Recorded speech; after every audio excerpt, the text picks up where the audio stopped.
Under the looming shadow of a second Trump presidency, US-Iran relations face an uncertain future. From intense sanctions to alleged assassination plots, the stakes have never been higher. Today we delve into how Trump's policies could reshape the relationship with Iran and how this will affect the Middle East's geopolitical landscape. All of this and more today on Think Tank. Stay tuned.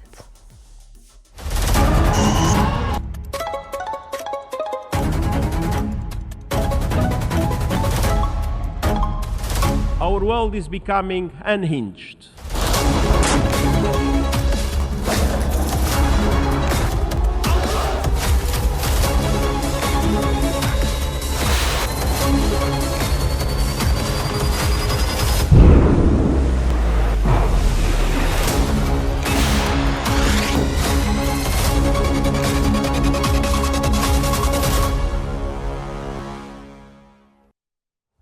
After Trump's victory, Bloomberg highlighted his words to Israeli Prime Minister Benjamin Netanyahu last month when he asked how to handle the showdown with Iran by saying, "You do what you have to do." J.D. Vance, Trump's vice president, has stated that the United States' interests very much is in not going to war with Iran, while acknowledging that Israel may have other ideas. Bloomberg added,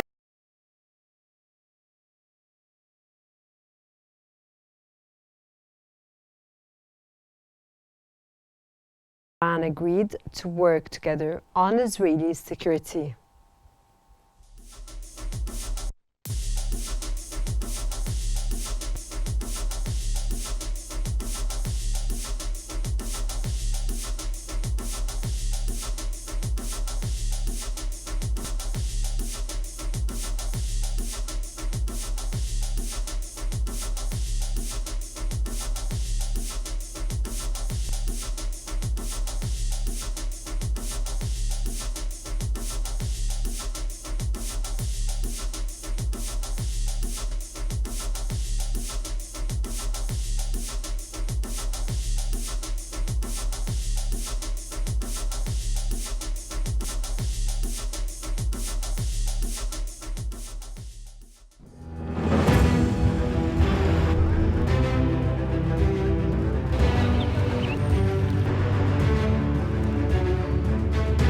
During President Donald Trump's first term, US-Iran relations were characterized by significant tension and a marked departure from prior diplomatic efforts. Trump's first term saw a dramatic shift in US policy toward Iran, particularly following the withdrawal from the 2015 nuclear deal in 2018. This move reimposed crippling sanctions on Iran, targeting its oil exports, banking sector, and critical industries. The US also labeled Iran's actions as a significant threat to regional stability, intensifying hostilities between the two countries. Trump's maximum pressure campaign aimed at forcing Iran to renegotiate the nuclear deal resulted in severe economic consequences for average Iranians. Inflation skyrocketed and the national currency, the rial, plummeted in value. The US also took military actions, including the assassination of Iranian General Qasem Soleimani in January 2020, further escalating tensions and bringing the two nations to the brink of direct military conflict.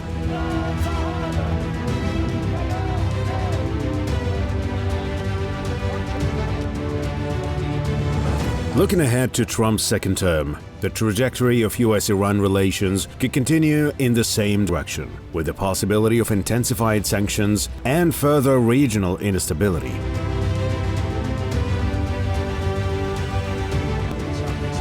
Trump's approach to Iran focused on maximum economic pressure and military deterrence, which would likely persist and continue to shape Iran's political and economic landscape in his second term.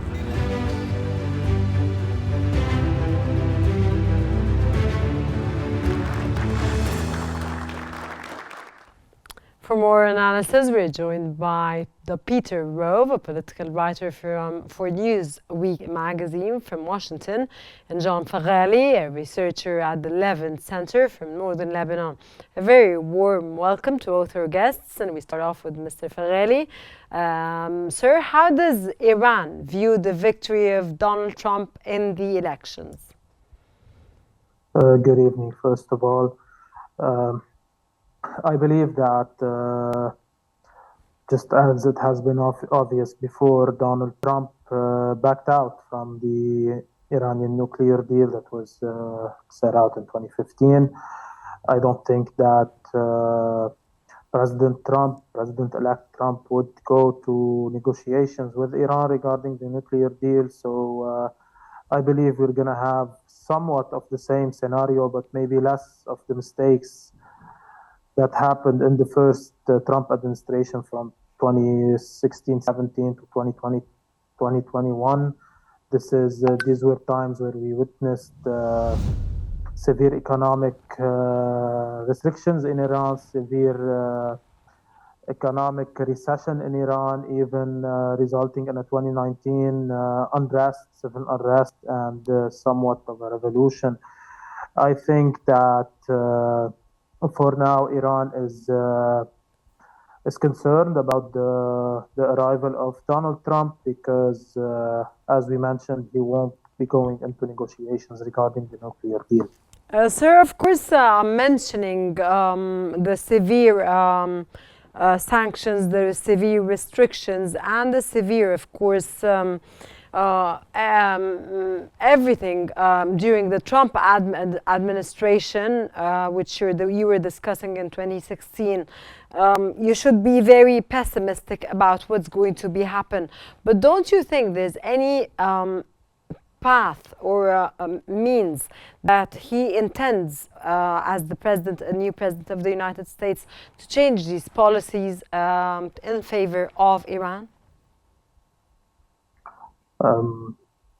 For now, I don't think. I believe in the region as a whole. If we want, since Iran prefers that its proxies do its bidding and its wars on its behalf, and Trump comes with a peace agenda, I believe that war is not an option for Trump, and neither for Iran at this point, and for Iran specifically, not for its proxies. So I think this is the only point where they can, meet in the middle and discuss things. Of course, in the region, things will escalate in the upcoming 2 months, at least until President Trump assumes office in January.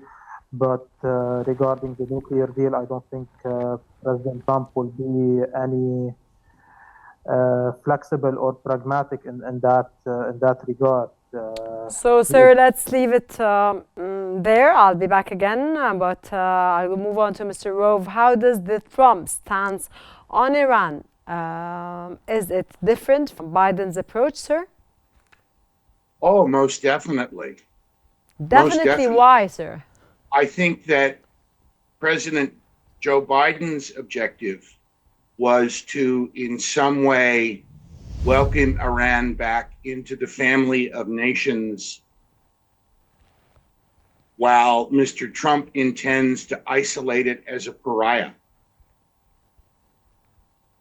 Okay, so let's compare this to 2016 and the sanctions that were imposed on Iran and what Donald Trump did with Iran. How do you see that the Biden administration will be different from Donald Trump's administration now? Well, first of all, the Biden administration came into office promising to renegotiate and reactivate the nuclear deal, the multi-party nuclear deal that the Obama administration had successfully concluded and the Trump administration had withdrawn from. They were not able to achieve that objective. The new Trump team is not interested in picking up that ball and running with it. What is it interested in, sir?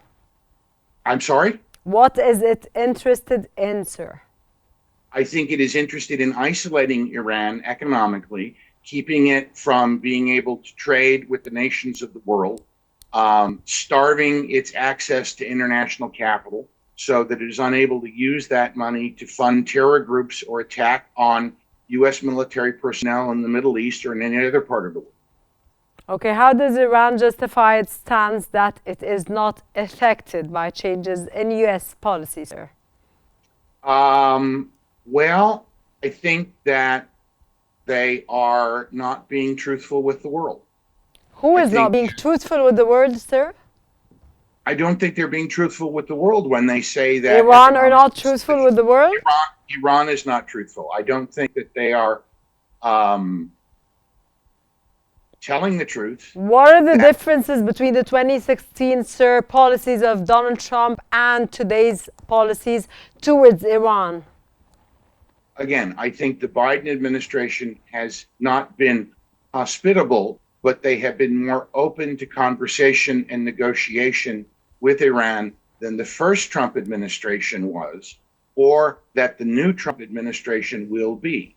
For example, I do not think that you will see a cash in exchange for hostages negotiation on the part of Donald Trump.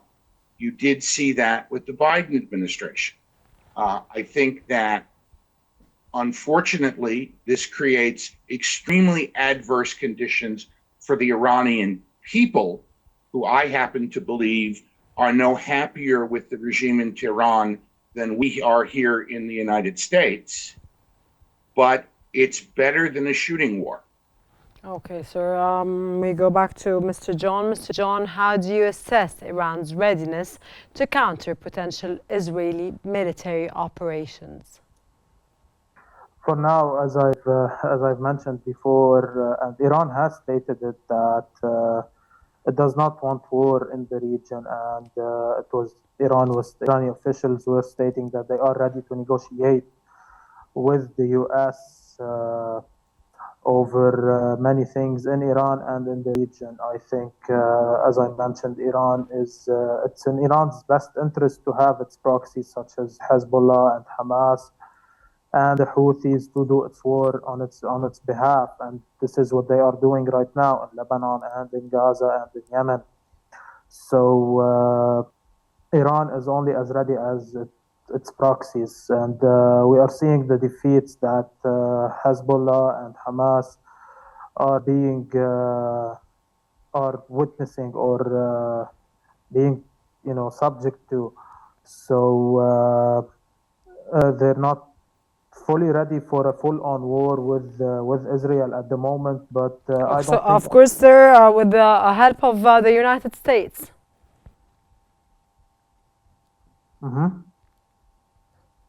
And still, yes, and the same applies to the U.S. and Iran stated that they are ready to negotiate with the United States, which makes us believe that it is their first instinct to act towards. It's to negotiate, not to go to war. Okay, we move on to Mr. Rove. Is it likely that Trump will reimpose the maximum pressure policy on Iran? I believe that he will, yes. Elaborate, sir. Why do you think he will? Yes. I think that Mr. Trump recognizes what few in America understand, that the regime in charge in Tehran has been at war with the United States since 1979. It's been a low-intensity conflict that flares up occasionally through acts of terror, but they still regard America as the great Satan. They would like to see America, sir, is the main ally of Israel. Yes, it is. But they regard America as the great Satan. They regard America adversely. Who regards, sir? The Iranian regime.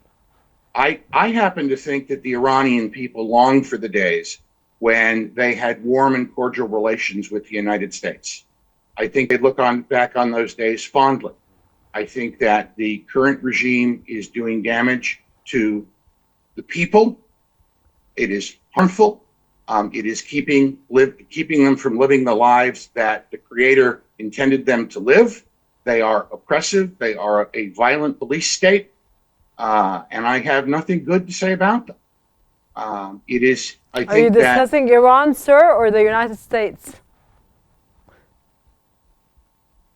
I think that Mr. Trump's position is very much in line with mine, or my position is in line with his. Isn't this too early to discuss, sir? I'm sorry? Isn't it too early to discuss at this point what Donald Trump is going to be doing towards Iran or his aid or help to Iran? Well, I don't think it's too early to discuss because that's what you asked me. Exactly. And I asked you, sir, but you're reaching conclusions that I'm just asking, and I'm just wondering if they're going to happen. If they're going to happen. I am taking the past 4 years of the the 4 years of the initial Trump administration, what's happened during the Biden administration, and putting them together with what Mr. Trump has said on the campaign trail, and trying to use that to give some predictive value to let your viewers know what I believe the Trump administration policy will be towards Iran in response to the very good questions that you've asked. Okay, Mr. John, what role will the United States-Israeli relationship play in shaping U.S.-Iran relations, sir?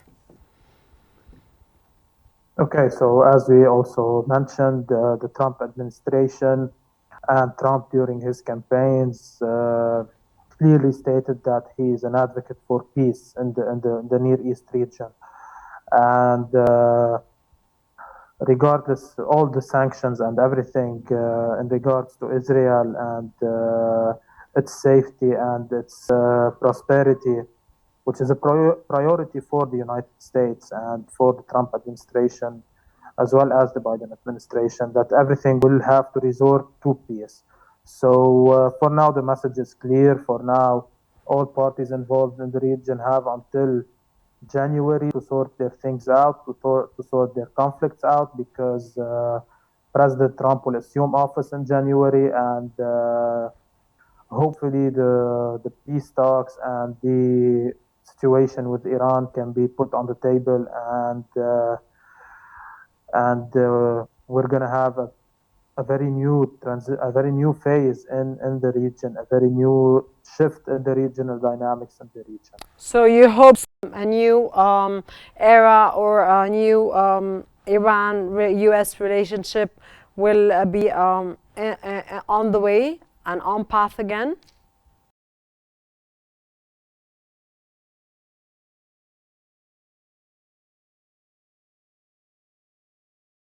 Such a way that President Trump just won't accept the status quo, won't accept more of the same. And we have seen that when he assumed the office in his initial run in 2016. And I think this time he comes after an experience. He doesn't come as an anti-establishment, just as he did back then. Right now, he's from the establishment. He comes with this expertise he carried for 4 years. And I think that will come into play in regards of the relations with Iran and the region. I don't think that he will be very pragmatic in dealing with Iran, but I think that his policies and his approach will for sure yield promising results for the people of Iran and the region. Mr. Peter, is Iran likely to leverage its regional influence to counter U.S. policies? Oh, I think it will most certainly attempt to.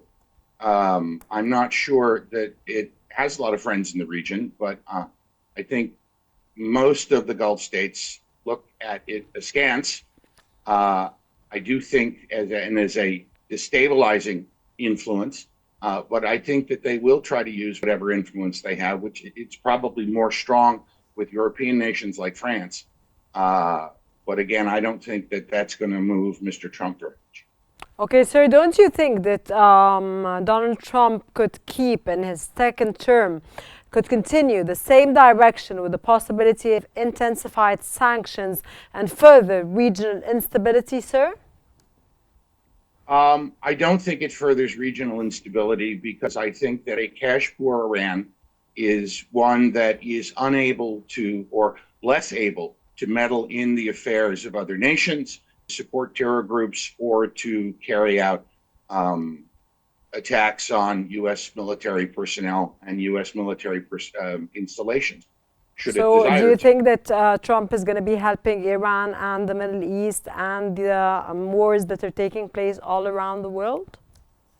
I think that Trump's objective in the Middle East is probably to build upon the Abraham Accords from his first term, bring more nations into at least commercial, if not full diplomatic relations with Israel, and to isolate Iran.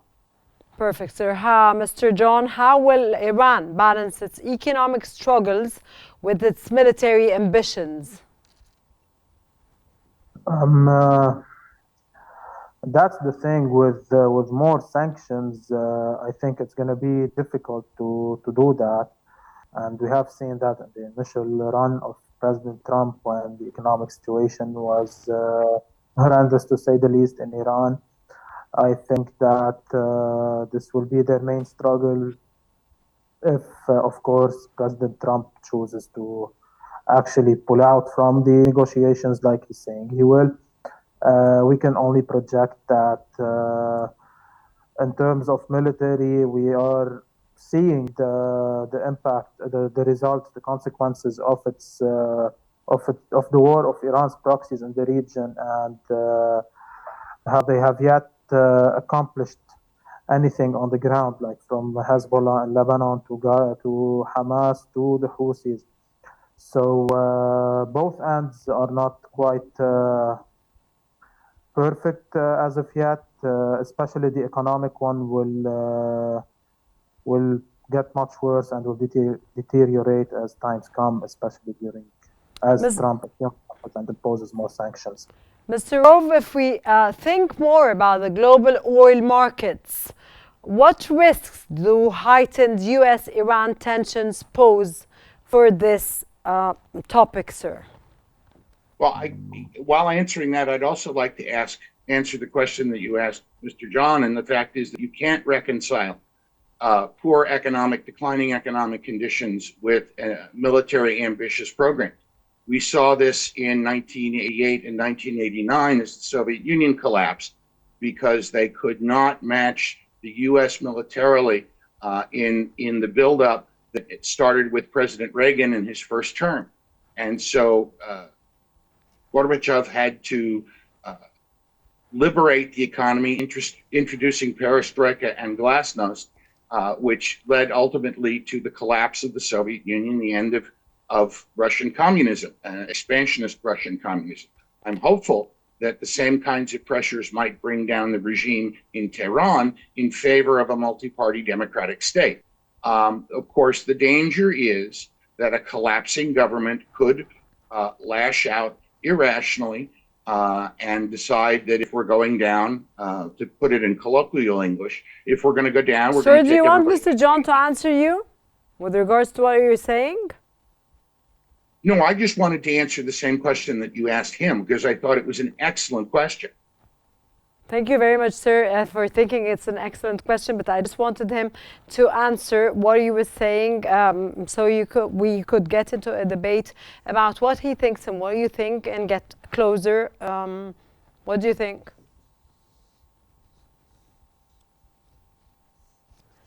Okay, back again to Mr. John. What role do you think European nations will play in mediating between the United States and Iran, sir? For now, we have seen this acceptance, if you will, of European nations, how they all rushed to welcome back President Trump from the UK to France to others. I think that they would want to play a vital role in the mediation between the US and Iran. I don't know how much they are able to do it for now, but and I don't know how much they are able to convince him not to go down the path of sanctions. But okay, Mr. Peter and Mr. John, 10 seconds before I have to wrap up this episode. Mr. John, are you optimistic about U.S.-Iran relations? And Mr. Peter, same answer, please, for the same question. Well, I'll go first. Go yes, ahead. Please, sir. Go ahead. Well, I'll go first because I didn't realize that the last question you had directed to me. And I expect that relations will harden between the two countries as I think is appropriate. We all hope, sir, that it gets better, and we all hope that U.S.-Iran relationship are the best. And what about Mr. John? What do you think? I pretty much agree with your fellow guest as well. I believe that relations between the two will harden, but it is for the betterment and for the well-being of the region and of the people of this region as a whole. Okay, perfectly wrapping this episode on a very optimistic note that the relationship between the United States and Iran will become stronger, harder, and will reach a consensus. That was Peter Rove from Washington and John Ferrelli from Northern Lebanon. Thanks for your informative knowledge and for your insights. Thank you very much. As the world watches, a second Trump term could redefine U.S.-Iran ties with ripple effects across the region. Will we witness new opportunities for diplomacy or a descent into a more dangerous conflict? Only time will tell, but the implications are monumental. That brings us, dear guests, to the end of today's episode of Think Tank. Stay tuned for more updates on Q News. Thank you for watching, and stay tuned for more coming up here on Q News.